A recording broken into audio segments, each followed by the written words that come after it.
నా బిల్డింగ్ నేను పరలోకంలో కట్టుకుంటున్నాను. సిమెంటు, ఇసుక, కంకర ఇవన్నీ ఎట్లా తీసుకెళ్తున్నాడు అక్కడికి మరి? మీరు ఒకసారి ప్రార్థన చేస్తే ఆ 2 లక్షలు సతీష్ కుమార్ గారికి పంపిద్దామని అనుకుంటున్నాను అన్నారు. యాచకో యాచక శత్రువు అంటే బిచ్చగాడు శత్రువులు అనమాట. మొన్న ఎక్కడో విజయవాడలో పాస్టర్ గారు పెళ్లి చేసుకున్నట సంఘానికి హనీమూన్కి వెళ్ళడానికి మనిషికి 5,000 వేసాడట. Honeymoon tax, marriage day tax, పెళ్ళాం కడుపు వస్తే ప్రెగ్నెన్సీ ట్యాక్స్. మగపిల్లలు సొక్కాలు ఎప్పుడు ఆరాధన, సున్నీలు సొక్కాలు అంట. దేవుడు పరలోక నుంచి అన్నాడట, కుమారి నువ్వు చీపురు చివరట్టుకున్నావు మొదలట్టుకో అని చెప్పాడు. అంటే ఏది పట్టుకున్నా ఆయన ఎక్కడ పట్టుకోవాలో చెప్తూ ఉంటాడు ఆయన. చిల్లర మతంలో చిల్లర సాక్ష్యాలు లేకపోతే హైటెక్ సాక్ష్యాలు ఉంటాయా? నువ్వు నన్ను లవ్ చేస్తే ఏం చేయాలి? నీలట్టు లవ్ చేస్తే నీళ్ళొట్టాలా?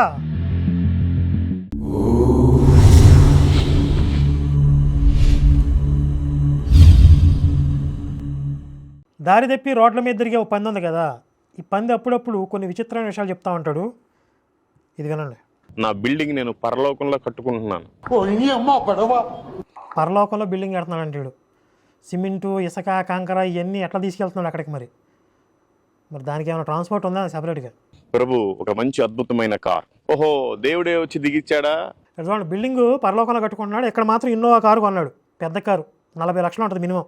అవును, ఇచ్చాడు. నువ్వు కూడా నమ్ము, నీకు కూడా ఇస్తాడు. ఇప్పుడు యేసుని నమ్ముకున్న వాళ్ళందరికీ కార్లు ఇస్తున్నాడా? ఎరా పందిగా, నిజం చెప్పు నువ్వు. మీరు ఈ లోకంలో ఏమి సంపాదించుకోబాకండి. చూసారు ఒకే వీడియోలో ఎన్ని కాంట్రడిక్షన్స్ ఉన్నాయో. పరలోకంలో బిల్డింగ్ కట్టుకోవటం ఏంటి, ఈ లోకంలో కారు కొనడం ఏంటి? యేసుని నమ్మితే మీకు కూడా కారు వస్తుంది ఏంటి? మళ్ళీ ఈ లోకంలో సంపాదించుకోబాకండి అని చెప్తున్నాడు కదా వీడు. సంపాదించింది ఏం చేయాలంట? పాస్టర్లు అందరూ వస్తారు కదా వరుసలో బిచ్చగాళ్ళు. ఇప్పుడు కొత్త బిచ్చగాళ్ళు కొంతమంది ఈ మధ్య కనపడుతున్నారు. ఆ కొత్త బిచ్చగాళ్ళ వీడియోలు ప్లే చేస్తాను చూడండి. ఒకవేళ దశమ భాగాలు ఇవ్వకపోతే వారందరూ కూడా శాపగ్రస్తులు. నువ్వు డ్రైవర్ గా పనిచేస్తుంటే వచ్చిన ఆదాయంలో నుంచి దశమ భాగాన్ని దేవునికి ఇచ్చి తీరాలి. ఒక కిరాణా కొట్టు పెట్టుకున్నావేమో, ఒక మిషన్ పెట్టుకుని బతుకుతూ ఉన్నావేమో, ఒక ఉద్యోగం చేస్తూ ఉన్నావేమో, లేకపోతే పొలం పంట పండించుకుంటూ ఒక రైతుగా నువ్వు బతుకుతూ వస్తూ ఉన్నావేమో, ఖచ్చితంగా దశమ భాగాన్ని నువ్వు తీసి దేవునికి ఇచ్చి తీరాలి. ఇది వ్యాపారం. అరే గోక్కొని తినేటోడి దగ్గర గీక్కొని తినేటోడు వ్యాపారమారా? నా దందా అంతా. నువ్వు మిషన్ దొక్కుతున్నావేమో, వ్యవసాయం చేస్తున్నావేమో, చిన్న ఉద్యోగం చేస్తున్నావేమో, రిక్షా బండి లాగుతున్నావేమో, ఆటో తోలుతున్నావేమో, తాపీ పని చేస్తున్నావు, ఎవరిని వదిలిపెట్టేది లేదు. 10% జిఎస్టీ కూడా కొన్ని వర్గాల వారికి మినహాయింపు ఉంది, రైతులకు లేదు. చిన్న చిన్న ఉద్యోగాలు వ్యాపారాలు చేసుకునే వాళ్ళకి ఎవరికి కొన్ని మినహాయింపులు ఉన్నాయి. ఐటీఆర్ ఫైల్ చేస్తే అందులో ట్యాక్స్ కట్టక్కర్లేదు, బిలో 12 lakhs. కానీ పాస్టర్కి మాత్రం 10% ట్యాక్స్ కట్టకపోతే నువ్వు పాపివి. అసలు ఇప్పుడు ఆ మతంలోకి పోవటం ఎందుకు, వాళ్ళకి 10% ఇవ్వటం ఎందుకు, ఇవ్వకపోతే పాపి అని తిట్టించుకోవడం ఎందుకు? దోల. దీన్నే కర్మ అంటారు. ఈ కర్మ ఎవరినైతే కుడిపించాలో వాళ్ళందరినీ ఆ యేసు మతంలోకి లాక్కిపోద్ది అనమాట. వీళ్ళు గతంలో బాకీ ఉన్నారు ఎవరికో. అంటే ఈ పాస్టర్లు పరాణ జీవులకి వీళ్ళు ఆహారంలాగా దొరికారు అంటే పూర్వ జన్మల్లో వీళ్ళు రుణం ఉన్నారు వాళ్ళకి. కాబట్టి ఈ పాస్టర్లు ఏంటంటే అందరిళ్ళకి కొత్తల్లుళ్ళు అనమాట. కొత్తల్లుడిని మేపినట్టు మేపాలి ఆ చర్చిలో ఉండే గొర్రెలు అందరూ. ఆ కర్మ శాపం తీరిపోయిన వాళ్ళు ఆ పీసు మతాన్ని ఒక్క తల్లుదని బయటకు వచ్చేస్తున్నారు. ఇంకా కొన్ని కర్మశేషాలు మిగిలిపోయిన వాళ్ళు అందులో కూడా ఏడుస్తూ ఉన్నారు. ఇంకా బెచ్చగాళ్ళు చాలామంది ఉన్నారు, ఒకసారి చూద్దాం. ఒక ఆమె రిటైర్డ్ అయితే ఆమెకి 20 లక్షలు అమౌంట్ వచ్చింది. 20 లక్షలు దశంభాగం ఎంత? రిటైర్మెంట్ అయితే వచ్చే డబ్బులో కూడా దశంభాగం. అసలు రిటైర్మెంట్ డబ్బు ఏంటండి బాబు? మీరు కిరాణా సరుకులు తెచ్చుకున్న బేబ్బే ఏది తెచ్చుకున్నా సరే, ఉప్పు పప్పు నూనె ఏదైనా సరే దశంభాగాలు తీసి పక్కన పెట్టాలి. స్టోర్ బియ్యంలో కూడా దశంభాగం తీయాలని చెప్పి ఓ ముసలోడు చెప్పలా? మరి రిటైర్మెంట్ సొమ్ములో ఎందుకు వదిలిపెడతారు వీళ్ళు? 2 లక్షలు పాస్టర్ గారు హౌస్ విజిటింగ్కి వచ్చాడంట. పాస్టర్ గారు హౌస్ విజిటింగ్కి వచ్చి పలకరిస్తూ ఉంటే, పాస్టర్ గారు మీరు ఎప్పుడు వస్తారా అని చూస్తున్నాను, నాకు మొన్న రిటైర్డ్ అని తెలుసుగా, మీకు 20 లక్షలు వచ్చాయి, మరి అందులో దశంభాగం దేవుడికి ఇవ్వాలి కదండి, కాబట్టి మీరు ఒకసారి ప్రార్థన చేస్తే ఆ 2 లక్షలు సతీష్ కుమార్ గారికి పంపిద్దామని అనుకుంటున్నాను అన్నారు. ఇప్పుడు పాస్టర్ నోట్లో పడి ఉండదు పెద్ద ముద్ద. అంటే ఇక్కడ ఈ పాస్టర్ గారి ఉద్దేశం ఏంటంటే ఆ పాస్టర్ నోట్లో ఆవిడ పెద్ద ముద్ద పెట్టింది అని పిలిచి చక్కగా గుండు కొట్టేసింది ఆయనకి రావాల్సిన 2 లక్షలు కల్వరి సతీష్కి పంపిస్తానంటుంది. చూడండి ఎంత విచిత్రమో అని చెప్తున్నాడు. 2 లక్షలకి వాటాదారుడు అనమాట వీడు, స్లీపింగ్ పార్ట్నర్. పాస్టర్ అంటే మీ ఆస్తిలో అదే గొర్రెల ఆస్తిలో స్లీపింగ్ పార్ట్నర్ అనమాట. అందుకే కల్వర్ సతీష్ గారు ఏం చేస్తాడంటే, నాకు దేవుడు వచ్చి కల్లో కనపడి నువ్వు 40 బ్రాంచులు పెట్టమన్నాడు అని చెప్పి, నేను అక్కడ ఒక బ్రాంచ్ పెడతాను, ఇక్కడ ఒక బ్రాంచ్ పెడతాను తయారవుతాడు. వాడు ఎక్కడైతే బ్రాంచ్ పెడతానని తయారవుతాడో ఆ ఏరియాలో చుట్టుపక్కల ఉన్న పాస్టర్లు అందరూ గోల్ చేస్తారు, గగ్గోలు పెడతారు. ఎందుకు? మరి ఆడు కూడా యేసు మతమే కదా ప్రచారం చేసేది, ఆత్మల రక్షణ అంటారు కదా. మరి కల్వర్ సతీష్ గారు కూడా ఆత్మల రక్షణ చేస్తాడు, హిందువులు మత మార్పిడి చేస్తాడు కదా. మరి చిన్న చితక పాస్టర్లకు ఎందుకు గగ్గోలు పెడుతున్నారు, వీళ్ళకి ఎందుకు కడుపు అంట అంటే, వీళ్ళ దగ్గర ఉన్న గొర్రెలను వాళ్ళు లాక్కుపోతారని భయం వీళ్ళకి. ఇది వ్యాపారం, మా వ్యాపారం కొట్టేస్తున్నాడు వీడు. చూడండి, ఇప్పుడు ఈ విశ్వాసి, ఇది రిటైర్మెంట్ అయిన విశ్వాసి గొర్రె లోకల్గా ఉన్న పాస్టర్ దగ్గరికి వెళ్తుంది. ఆ పాస్టర్ గృహ దర్శనానికి వచ్చాడు. దశంభాగం కానుకలు అన్నీ ఇస్తే ఈ పాస్టర్కే ఇచ్చే ఆచారం ఉంటుంది కదా జనరల్గా గొర్రెల్లో. కానీ కల్వరి సతీష్కి ఇవ్వాలి అని బ్రెయిన్ వాష్ గురైంది. దాంట్లో ఆ పాస్టరు తేలగుడ్లు వేసేసాడు, వాడు గుడ్లు బయటకు వచ్చేసినాయి. కాబట్టి ఇక్కడ వ్యాపారం దెబ్బతింటుంది, పాస్టర్ల మధ్య కాంపిటీషను. యాచక శత్రుహు అని అంటారు. అంటే బిచ్చగాడు శత్రువులు అనమాట. ఒక ఊరిని ఒక బిచ్చగాడు కబ్జా చేస్తాడు. ఏ ఊరు నాది, ఇది ఇక్కడ దందా నాదిరా భయ్ అంటాడు. కొత్త బిచ్చగాడు వస్తారు, ఈ దందా నాదిరా, ఈ ఊరు నాది, నువ్వు ఇంకో ఊరు చూసుకో అంటాడు. అట్లాగే ఈ పాస్టర్కి మధ్య శత్రుత్వం ఉంటుంది. సహోదరులందరూ ప్రేమ కలిగి ఉండిన ఎంత మేలు, ఎంత మనోహరం అని బైబిల్ వాక్యాలు చెప్తా ఉంటారు. అలా కుదరదమ్మా, వ్యాపారం.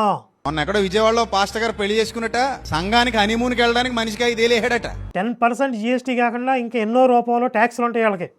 Honeymoon tax, marriage day tax, కూతురు కొడుకు పుట్టినరోజు ట్యాక్స్, పెళ్ళాం కడుపు వస్తే ప్రెగ్నెన్సీ ట్యాక్స్, అన్నీ వేసి దొబ్బుతున్నారు పాస్టర్లో గొర్రెల మీద.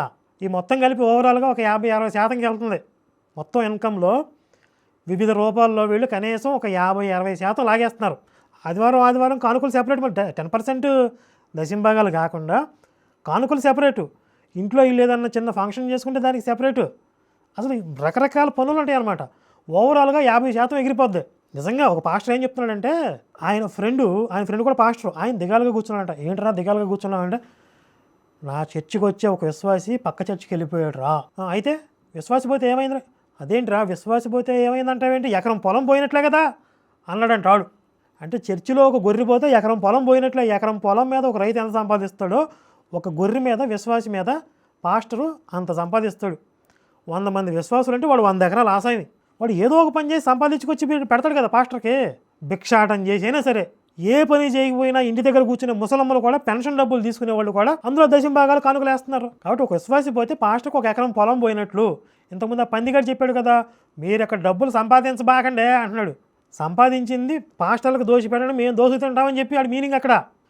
మీరు సంపాదించండి, మీరు తినొద్దు, మాకు పెట్టండి. వీడి ఇంతకుముందు వ్యాపారం చేసి నష్టపోయి 3 కోట్లు దొబ్బేసింది వీడికి. ఇప్పుడు యేసు మతంలోకి ఈ దందాలోకి దిగినాక 40 లక్షలు పెట్టి కారు కొన్నాడు వాడు. అప్పుడప్పుడు మేము చేసే పని కూడా పాస్టర్లు చేసేస్తున్నారండి. అంటే మా డ్యూటీని వాళ్ళు హైజాక్ చేస్తున్నారు. ఇదిగో ఈ జేమ్స్ గారు చూడండి, అది ఆరాధన. ఆడపిల్లలు సున్నీలు ఎగరేయడం ఆరాధన, మగపిల్లలు సొక్కాలు ఎప్పుడు ఆరాధన. సున్నీలు సొక్కాలు అంట. మగపిల్లలు సొక్కాలు ఎప్పడం ఆరాధన, ఆడపిల్లలు సున్నీలు ఎగరేయడం ఆరాధన. జాగ్రత్త బాబోయ్, నువ్వు ఆ సూ అంటే తర్వాత ఏం పలుకుతాను భయం వేస్తుంది. తప్పు చెబితే గుర్తుపెట్టుకోండి, యుద్ధాలే. ఆ సహోదరి ఏమంటుందంటే, ఏ సహోదరి సీపురు పట్టుకొని తెగ ఉడిసేస్తున్నానని చెప్పిందే సహోదరి బ్లెస్సీ అక్క. ఆవిడ పెళ్ళైన కొత్తలో ఇల్లు తుడుతుందంట. తుడితే అది సాక్ష్యమే. తుడిసిందంట. తుడిస్తే చేయి నొప్పి వచ్చిందంట. చేయి నొప్పి వస్తే యేసుప్రభుని వెంటనే ఇంకా డైరెక్ట్ మాట్లాడతాడు దేవుడు వెళ్తూ. చూసారా, వీళ్ళ సాక్ష్యాలను వీళ్ళే ట్రోల్ చేసుకునే దాకా వచ్చింది. మనమే దీన్ని తూ అని ఉయ్యకపోతే మరీ పలసనైపోతాం, యేసు మతం పరాశకాలు అయిపోతుందని చెప్పి వాళ్ళ చిల్లర సాక్ష్యాలని వాళ్ళే ట్రోల్ చేసుకుంటున్నారు. వెంటనే యేసుప్రభు అన్నాడట, ప్రభు ఏంటి నా చేయి నొప్పి వచ్చేస్తుందని అడిగితే దేవుడు పరలోకం నుంచి అన్నాడట, కుమారి నువ్వు చీపురు చివరట్టుకున్నావు మొదలట్టుకో అని చెప్పాడు. నా కుమారి నువ్వు చివరట్టుకున్నావు మొదలట్టుకో అన్నాడంట. అంటే ఏది పట్టుకున్నా ఆయన ఎక్కడ పట్టుకోవాలో చెప్తా ఉంటాడు ఆయన. మరి కొత్తగా పెళ్ళిళ్ళకి గైడెన్స్ ఇవ్వాలి కదా పాపం. ఏది ఎక్కడ పట్టుకోవాలో వాళ్ళకి తెలియదు కదా. సాక్ష్యాలు ఇవి సాక్ష్యాల. మీ చదువులు ఏమైంది, మీ లాజికల్ మైండ్ ఏమైంది? అబ్బబ్బబ్బబ్బబ్బబ్బా, అసలు బైబిల్లోకి వెళ్తే లాజికల్ మైండ్, విజ్ఞానం అన్నీ అవే ఉంటాయి కదా, మరి ఏమైపోయినాయి అని వీడి బాధ. ఈ జనరేషన్ ఏం నడుస్తుంది? వాక్యం 66 పుస్తకాలు మాట్లాడుకుంటే సరిపోయినంత థియాలజీ డాక్ట్రిన్స్ ఎన్నో. ఉయ్యమ్మ, వీళ్ళు పెద్ద పెద్ద మాటలు చెప్తున్నావు బాబా. సైన్స్కి అందని ఎన్నో విషయాలు పొంకాలు హిస్టరీ, జోగ్రఫీ, లాజికల్ సబ్జెక్ట్, అపోలజిటిక్ ఎంతో బైబిల్ ఉంటే ఇదంతా మాట్లాడుకుంటే సోది విషయాలు ఏంటి? ఒరే నీదేమన్నా విజ్ఞాన శాస్త్రం నల్లట్ట పుస్తకంలో మరి ఈ సోది విషయాలు కాకపోతే ఏమంటారా? ఇప్పుడు ఈరోజు పుట్ట పగిలిపోయి ఎవరికి వాడే ఈ చిల్లర సాక్ష్యాలు అని చెప్పి పొట్టల్లో సేమల్లాగా పొంకాలుగా పుట్టుకొస్తుంటే అవి చూసి జనాలు థూ అని క్రైస్తవ మతం మీద ఉమ్ముతుంటే ఈరోజు మీకు సిగ్గొచ్చిందంటారా? మీ సాక్ష్యాలు మీరు ట్రోల్ చేసుకుంటున్నారా? ఈ చిల్లర సాక్ష్యాలు చెప్పించి ఈ చిల్లర నా కొడుకులతో హిందూ దేవీ దేవతల్ని, ఆచార పద్ధతుల్ని అవమానించడం, అవహేళన చేయటం, నీచంగా విమర్శించడం, ఇవన్నీ మీరే కదా ఎంకరేజ్ చేసింది. ఆ రోజు కళ్ళు మూసిపోయినాయారా మీకు? దొబ్బినియా? ఎక్కడ దొంగన్నారు అప్పుడు మీరంతా? ఈరోజు సమాజం అంతా థూ అని మొహం మీద ఉమ్ముతుంటే ఇప్పుడు మెలకు వచ్చిందా మీకు? ఈ చిల్లర సాక్ష్యాలు ఏంటి? మరి చిల్లర మతం కదరా మీది. చిల్లర మతంలో చిల్లర సాక్ష్యాలు లేకపోతే హైటెక్ సాక్ష్యాలు ఉంటాయా? రోగాలు తగ్గిపోయినాయి, అవి తగ్గిపోయినాయి, అద్భుతాలు జరిగినాయి, నెక్లెస్ దొరికింది, గ్యాస్ బండ్ ఎత్తుకొచ్చాడు. ఈ కాకపోతే విజ్ఞాన శాస్త్రం ఉంటుందా నీ బైబిల్లో? ఎవడైనా నా నామమున చేతుల్లోంచి ప్రార్థన చేసిన ఏడల వాడికి రోగాలు తగ్గిపోవును. మీ నల్లటి పుస్తకం రాసుకున్నా మీ దేవుడే చెప్పినట్టుగా. అంటే దేవుడు అనేవాడు వచ్చి మిరాకిల్స్ చేస్తాడా? మాయ మంత్రాలు చేయడానికి వస్తాడా భూమి మీదకి? చిల్లర మతం కదరా మీది. ఎక్కడో శవం వేలాడింది, అది మన కోసం వేలాడిందని నమ్మితే మనకు స్వర్గం ఫ్రీగా వస్తుంది. ఇది మూఢనమ్మకం కాదా? చిల్లర మతం కాదు ఇది.